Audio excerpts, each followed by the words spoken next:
Hello, I'm Robin. And 2 weeks ago, I was driving home after church and I was thinking about the lovely words that Ruth had said on stewardship. And I thought to myself, and I do talk to myself in my car and at home, and I said to myself, actually, Robin, what would you say? And actually, the car was dead silent. And I thought, I have nothing to say. I really have nothing to say. And I drove home in silence. Now, fast forward to Wednesday night choir rehearsal. And Reverend Marty pulls me to the side and says, Robin, would you do the talk this coming up Sunday? And I actually laughed. And I said, I have nothing to say. So she said, well, will you do it or not? And I think I said, of course, because God heard me in that car make that comment that I had nothing to say. I am quite sure he heard me. And if I hadn't spoken it, he'd have known my thoughts. He was calling me out to step up to the plate and figure this out. So, I've always felt I've had a charmed life. Have always felt that. And then I looked up what the word charmed actually means, and it means that nothing bad happens to you. So I said, well, that's not my word. It's going to be, I've had a blessed life, because I have had bad things happen to me. And why wasn't I blessed? I grew up in upstate rural New York at the end of a dead-end road. It was an old potato farm. My cousins lived next door. We had forests and streams and pond and fields to play in. We had it all. My folks were both World War II veterans. They had lived through the Depression, so we wasted nothing. We had game on our table. My father was a hunter, although he and my mom worked in the family business. He was a hunter, so we had game on our table quite often. And my mother was a very good cook. She had lovely gardens. In fact, on my birthday, which was in August, she always had beautiful bouquets of gladiolas and zinnias. And on my 5th birthday, I was quite sure they all bloomed because of my birthday. I was blessed. So one evening, my mother also, I have to say this, she was a very accomplished seamstress, and she made all our clothes. And when I say all ours, I had 2 sisters. They're both older. We were all 3 years apart. So she would make these wonderful clothes for us. And I was always looking up the line at my sister Sandy thinking, that's going to be mine in a couple years. It's going to come down the line, because we did the hand-me-downs. So one night at dinner, my mother says to my father, she said, well, and we're going to call him Employee Jack. Employee Jack didn't have a lunch yesterday. So today I asked him, Jack, do you have a lunch? And he said, no, I don't. So she said, I shared half my lunch with him. So my father's sitting there and he starts to chuckle. And he says, well, he said, I asked him the same thing. And I shared my lunch with him. And they laughed, and it was our family laugh that our folks had each half a lunch, but Employee Jack had a full lunch. So now back to the sewing I talk about. One Christmas, and you talk about saints, and I think of the many saints within my family. My parents are certainly that, and my great aunt and uncles and grandparents, but my great aunt used to go and get fabric back when fabric was actually milled in this country, and she'd go and get remnants. My mother would then look at the size of the remnant and figure out something to make for us. So one Christmas, my mother made 3 jumpers, and they were all in beautiful pastels. They were all different pastels. We all had the same jumper, 2 buttons on the front, little decorative chain. They were just wonderful, and they were meant for church, which we did. We wore them to church until the winter was over, and then they took them and they had them cleaned and they hung them in the closet, because those were going to, in a couple years, Carol and I would grow into them. Sandy would get something new. So anyway, my mother had done that. So it was now Christmas time. It was 3 o'clock in the afternoon on Christmas Eve. And my father had a small business outside of Schenectady, and he called at noon, or businesses close at noon. He called at 3 because back then we had blue laws and there were no stores, retail stores opened on Sunday ever. And on Christmas, bang, they closed at noon. There was no last minute shopping. My father called my mother at 3, and we kind of heard the end of her part of the discussion.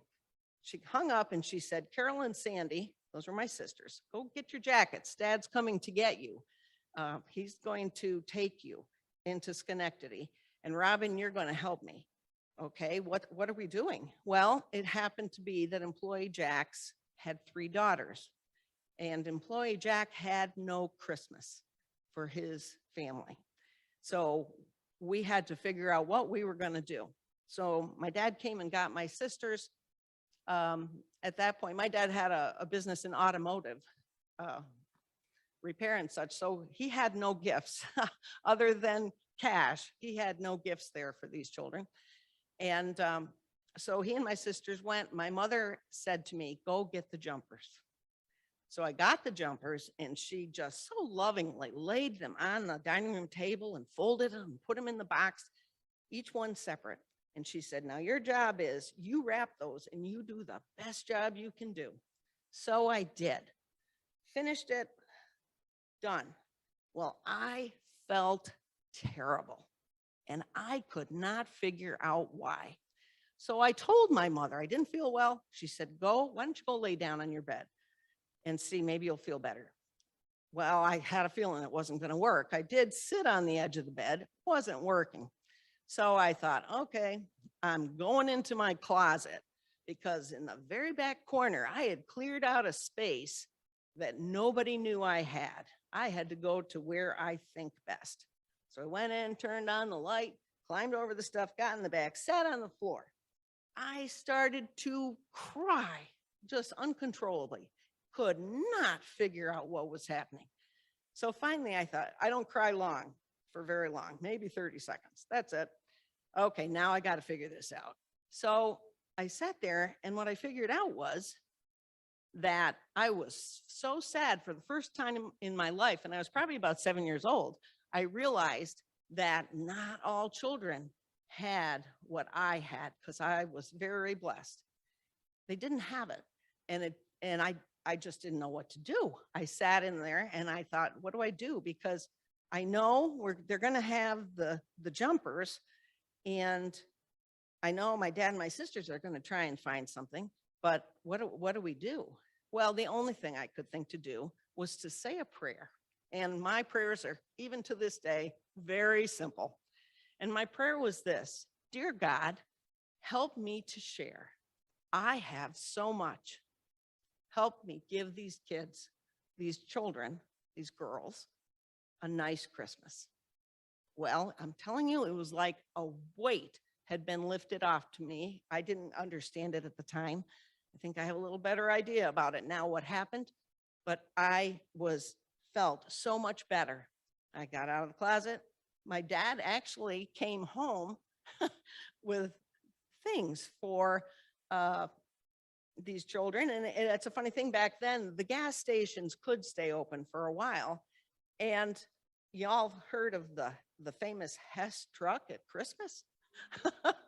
Well, there were also other things that actually, my dad was in the automotive business, so we knew the gas station people, and they actually had dolls and wonderful things. And we wrapped them in that Christmas. Those gifts went to employee Jack's kids. And I will never forget that. I think there was 2 things that came out of that, and it's, you can never do enough, and you can always do something. And I think that's what I have to say, actually, is, and I look at this church, and I tell you, the day I walked in this church, I felt so welcomed. And it was by everybody just giving kind words. It was stunning, the feeling I had. I felt like I was home, actually, back in my church from when I was a kid. And it was the building, it's the air, it's cathedral-like. It is a kicking organ, and a man who knows how to play it, a choir, bell choirs, all things that we give to God in praise. Talents, we all have that. We have time. We all have that, actually, time, talents, and tithing.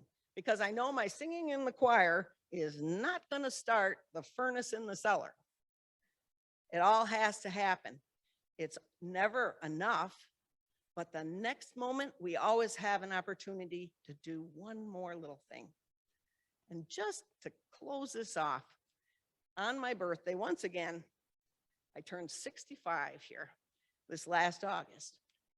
My sister called me and I said, Sandy, you want to hear something funny? And I said, I always thought Mom's gladiolas and zinnias bloomed on my birthday because it was my birthday. And she said, without a hesitation, well, they did, Robin. God made that so you'd have decorations. I am blessed. Thank you.